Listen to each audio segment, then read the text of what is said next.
எப்படியோ அரண்மனை வந்துவிட்டும் குணசேகரனும் வந்திருப்பான் என நினைக்கிறேன்.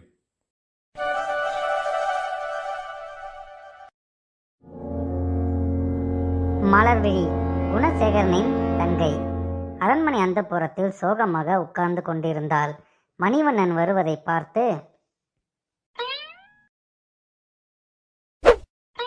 அத்தான், அண்ணா எங்கே? அது குணசேகரன் எனக்கு முன் வந்திருப்பான் என்றுதானே நான் வந்தேன். எப்படியோ தாங்கள் மட்டும் தப்பித்துக் கொண்டீர்கள். பாவம் அப்பாவி என் அண்ணன் தான். என்ன ஆனாரோ? ஒருவேளை கள்வர்களிடம் அகப்பட்டிருப்பாரோ? வீரமும் விவேகமும் சேர்ந்து விளையாடும் என் மலர்விழியா இப்படி சிறு பிள்ளை மாதிரி பேசுவது, பிதற்றுவது? என்னால் இதை நம்பவே முடியவில்லையே.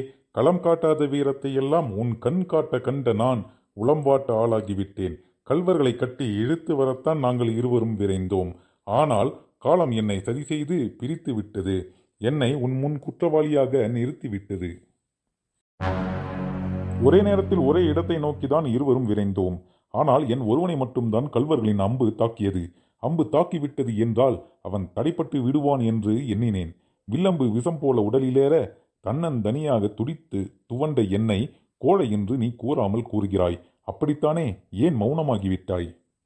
இல்லையத்தான், அது உன் அண்ணன் குணசேகரனை காட்டி கொடுத்துவிட்டு கோட்டை கட்டி விடுவேன். அப்படித்தானே?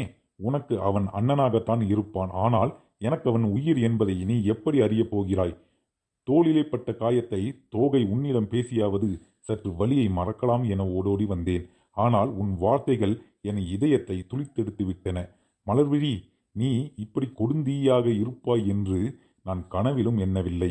கடல் பொங்கி நிலம் அழிந்தாலும் காடெல்லாம் கத்திக்கொண்டு வந்தாலும் குணசேகரனை கள்வர்களால் வெல்ல முடியாது என்பதை நான் ஒருவன் தான் நன்கறிவேன். அத்தான், நான் அப்படி சொல்லவில்லை அத்தான். கொஞ்சம் பொறுங்கள். மலர்விழி, சற்று கவனமாக கேள். எங்கள் இருவரில் யாராவது ஒருவர் எதிர்பாராமல் கள்வர்களிடத்தில் சிக்கிக்கொண்டால் அவராகவே தான் தங்களுடைய வீரத்தை பயன்படுத்தி தப்பித்துக் கொள்ள வேண்டும் என்று புறப்படும் முன்பே எங்களுக்குள் ஏற்படுத்தி கொண்ட வீர சபதம். விரலோடு விரலும் நெஞ்சோடு நெஞ்சும் சேர்ந்து வளர்ந்தவர்கள் நாங்கள். எங்கள் வளர்ச்சியை, எங்கள் அன்பை யாராலும் கடுகளவு கூட பிரிக்க முடியாது. அப்படி இருக்க பெண் ஒருத்தி நீயா பிரித்து விடப் போகிறாய்? அத்தான், என்னை தவறாக புரிந்து கொண்டு விட்டீர்கள். அண்ணனை காணவில்லையே என்றுதான் நான் கண் கலங்கியதுண்டு. அதற்காக என் உயிரை கலங்கப்படுத்த எண்ணியதே இல்லை. மேலும் என் அண்ணன் ஒரு கோழை என்று அன்று ஒரு நாள் சொன்னீர்களே, அதை மாற்ற உங்கள் வார்த்தையிலிருந்தே வீரன் என்று சொல்ல வைக்க நேரம் பார்த்திருந்தேன். இந்த நேரம் கிடைத்தது. என் நினைவும் நிறைவேறியது. அவ்வளவுதான். அத்தான், என்னை மன்னித்து விடுங்கள். சிரிப்புக்கு கூட சிந்தை நோக செய்யாத செய்யிழையே, உன் சீற்றங்கண்டு நான் சிந்தை நொந்தேன். என் செயலை நீ மறந்துவிடு. செயற்கரியா செயல் தன்னை செய்ய புறப்பட்டிருக்கும் சிங்கம் என்னை சினங்கொண்டு தாக்கிவிட்டது என்றுதான் எண்ணினேன். அதற்காக நான் வருந்துகிறேன். புறங்கூறி வீரத்தை அகங்கூறுங்காதலே, நீ கூற கேட்டவன் நான். அவனால் நம்மை கடிந்துவிட்டான் என்று எண்ணாதே. பெண்களின் கண்களாய் விளங்கும் கண்மணியே, என்னில் என் சொற்கள் உனக்கு வேதனை தந்தனவா? பண் பிடிக்கும் உன் செவ்விதழ்கள் இனி என் மேல் கண் திறக்குமா? என்னத்தான், நீங்களே இப்படி கேட்டால் நான் என்ன பதில் சொல்வது? பெண் புத்தி பின் புத்தி என்பார்களே. இல்லை இல்லை, ஆண் புத்திதான் அவசர புத்தி என்பதை அறிந்து கொண்டேன். நீங்கள் எதை சொன்னாலும் இதை நான் நம்ப மாட்டேன். எதை?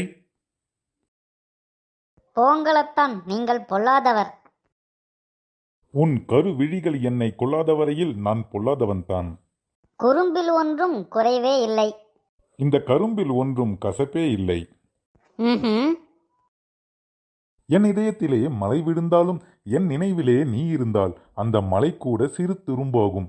கண்ணிரண்டும் எனக்கு தந்து மலர்விழி உன்னையும் என் எதிரே பேசவிட்டு ஏந்தான் இறைவன் என்னை வாட்டாமல் வாட்டுகிறானோ தெரியவில்லை.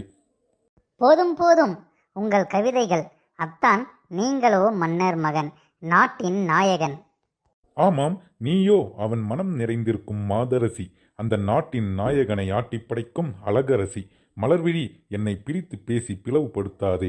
எனக்கு ஜீவன் இருக்க வேண்டும் என்றால் என் சிந்தையில் நீ இருக்க வேண்டும்.